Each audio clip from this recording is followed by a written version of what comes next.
In my introductory video, I mentioned that every organization plays two games at once, the official game and the one that operates beneath it. And today, I want to talk specifically about the second game, what it actually is, where it comes from, and why it exists in every organization without exception. Because the most common misunderstanding I see is that people treat organizational politics as a sign that something is wrong, a character flaw in the culture, leadership being incompetent, or company being dysfunctional. It isn't. Politics is not a black magic. It is not some sort of dark force descending upon good people in bad organizations. Politics is a natural consequence of the organizations being made of people. And people have different information, different positions, different interests, and more importantly, different ideas what success looks like for them personally or for the organization as a whole. Politics is a derivative of any conflict of interest. That means it is not really optional, it is not avoidable, it is physics. And like any law of physics, you can choose to ignore it. You won't be able to ignore the consequences of you ignoring it. Gravity still works every single time. Politics is often associated with something people despise: maneuvering, manipulating, backstabbing, and I'm the first to admit it does happen, and probably more often than any of us would like to see. But politics is also something much broader and much more interesting than that, because every organization develops behaviors, rules, and norms which are very real but also completely unwritten.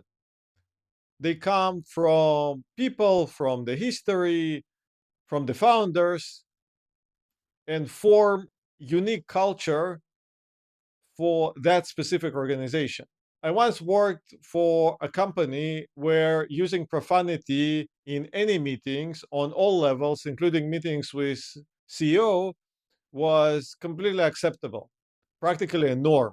Thanks God, back then meetings were not recorded because in this organization they were very R-rated. Or another company where I've seen engineers walking casually into executive office barefoot. No memo was ever written about it. This is what just people did. And I have no idea why.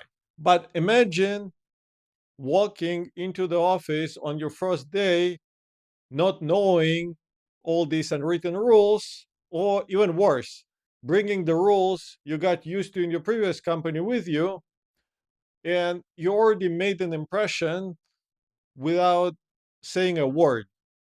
And there is no second chance to make first impression. This is what the real game actually is.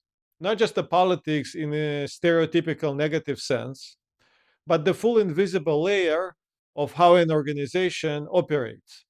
The real incentives, the actual power dynamics, the unspoken culture, and undocumented traditions that shape every outcome and every interaction.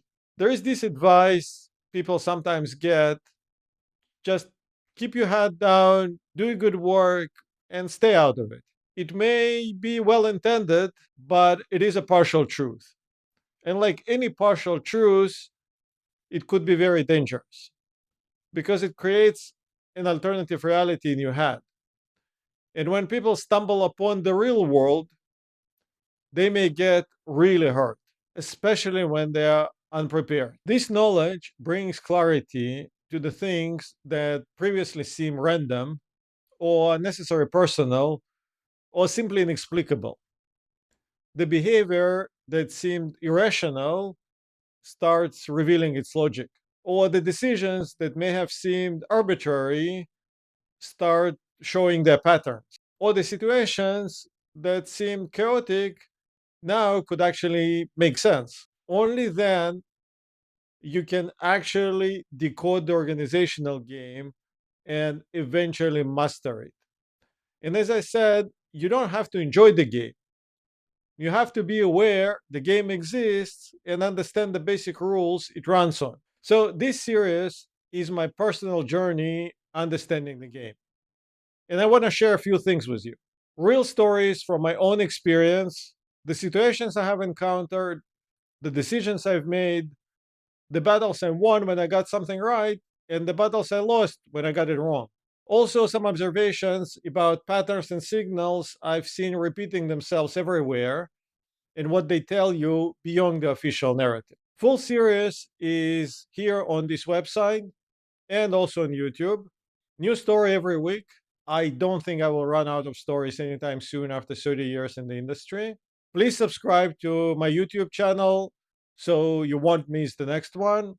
And I also share some short observations on X. You can follow me there as well.